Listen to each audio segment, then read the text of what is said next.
आयुर्वेद हमें हजारों वर्ष से स्वस्थ जीवन का मार्ग दिखा रहा है।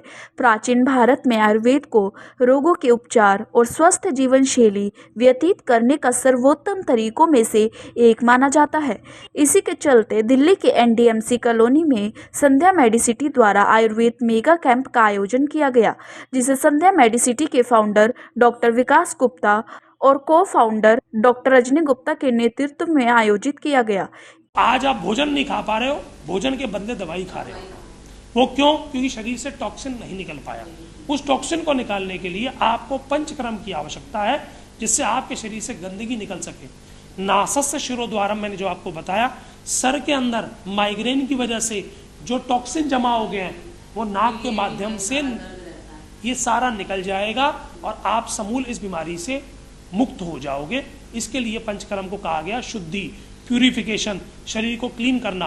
बीमारी जैसे आप समझ लीजिए, आपको बदबू क्यों घर में महसूस हो रही है? क्योंकि आपने गंदगी बाहर नहीं निकाली है।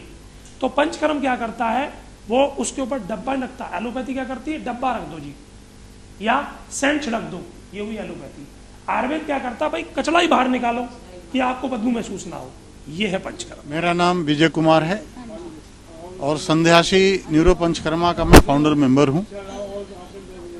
हमको सरकार की तरफ से एनडीएमसी का जो पैनल मिला है वो हमारे लिए एक जिम्मेदारी है और हमको निर्देश दिया गया है कि एनडीएमसी के जितने भी कर्मचारी हैं आप उनकी सेवा करो।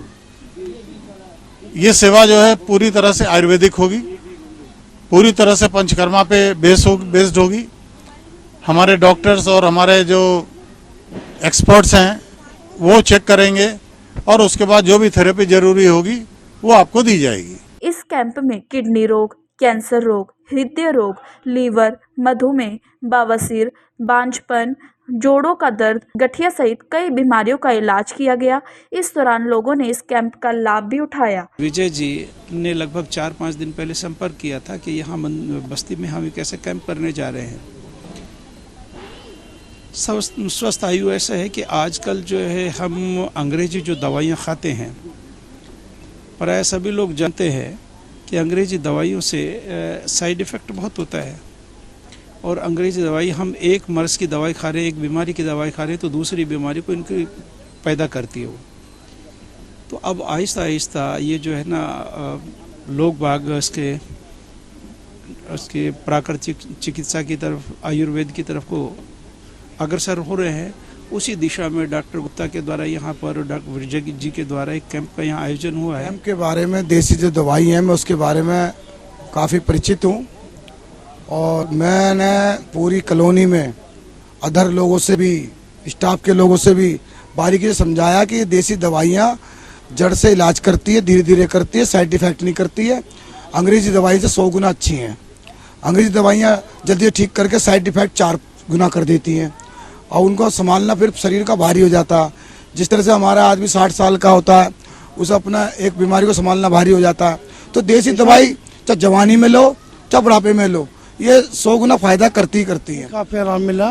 तो जो भाई साहब ने बताया, गाड़ी लेके भी जाते थे, छोड़ के भी जाते थे, अच्छा फर्क पड़ा। मैंने भी कहा गया, मैंने हमारा आयुर्वेदिक इलाज कराओ देखो, तो मैंने उनको लगातार भेजा। तो वहाँ जो थेरेपी और जो मालिश वगैरह करी तो बहुत अच्छा उनको फर्क मिला, आनंद मिला, सही ठीक, पैरों में बड़ा आराम है उनको।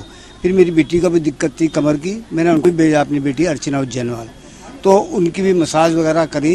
पूजा लड़की थी वहाँ पर, कोई बिटिया बहुत अच्छा उन्होंने करा और बहुत अच्छा प्रूवल मिला, बड़ा आराम मिला मेरी बिटिया को। इस अवसर पर डॉक्टर विकास गुप्ता ने सभी को आयुर्वेद का महत्व समझाया। मुझे बताइए कि पृथ्वी पे एक ही आदमी पैदा हुआ जिसको इच्छा मृत्यु का वरदान था। हम देवताओं की बात नहीं करते, राम की बात नहीं करते, कृष्ण की नहीं करते, वाल्मीकि जी की नहीं करते। ये तो हम कह सकते हैं कि अपना इन्होंने जन्म लिया। लेकिन मनुष्य की अगर बात करें तो एक ही मनुष्य पैदा हुआ जिसको इच्छा मृत्यु का वरदान था। ठीक है साहब। अब सवाल ये है कि इच्छा मृत्यु का वरदान दिया किसने था उसको? अरे एक चर्चा कर रहे हैं आपके साथ। भाई शांतनु ने उसको दिया था, ये उनके पिता ही ने दिया था। लेकिन इच्छा मृत्यु का वरदान वो अपने 2 पुत्रों को और क्यों नहीं दे पाए? उनके 2 पुत्र और भी थे, चित्रांगन, ठीक है जी, और दूसरा विचित्रवीर। उन दोनों को नहीं दे पाए। भाई बाप तो एक ही था ना, तीनों लड़कों को दिया था। अगर आशीर्वाद फलित होना था तो लेकिन आशीर्वाद फलित उसी पे हो सकता है जो पात्र होगा, कुपात्र पे नहीं हो सकता। भाई वरदान तो उसी को हो ना, पात्र इसमें फलित हो। अब सवाल ये आया कि ऐसा क्या था उनके अंदर, तो मैं आपको उसकी थोड़ी चर्चा करता हूं। ये सब जानते हैं गंगा पुत्र भीष्म पितामह। गंगा का निवास स्थान कहां? शिव जी के सर पर। ठीक है साहब जी। गंगा पैदा होते ही देवव्रत को अपने साथ ले गई थी, शांतनु के पास नहीं रहे। 14 वर्ष 16 वर्ष तक वो किसके पास थे? गंगा के पास। सत्य। पृथ्वी का पहला सर्जन कौन? अरे भैया आपको एक बात बताता हूं, अगर आपने अभी पीछे 8-10 साल पहले गूगल में सर्च करना, चाइना ने एक ट्रायल लिया, एक आदमी जिसका गर्दन ठीक है लेकिन नीचे का हिस्सा लकवा मार गया, दूसरा आदमी जो कोमा में है, दिमाग खत्म हो गया, ब्रेन स्ट्रोक, लेकिन शरीर ठीक है, हेड ट्रांसप्लांट, लेकिन वो कामयाब नहीं हो पाया। भगवान शिव तो 2 करके जीवित रखे, दक्ष प्रजापति और गणेश जी, और गणेश जी का विवाह भी हुआ। ये सत्य है।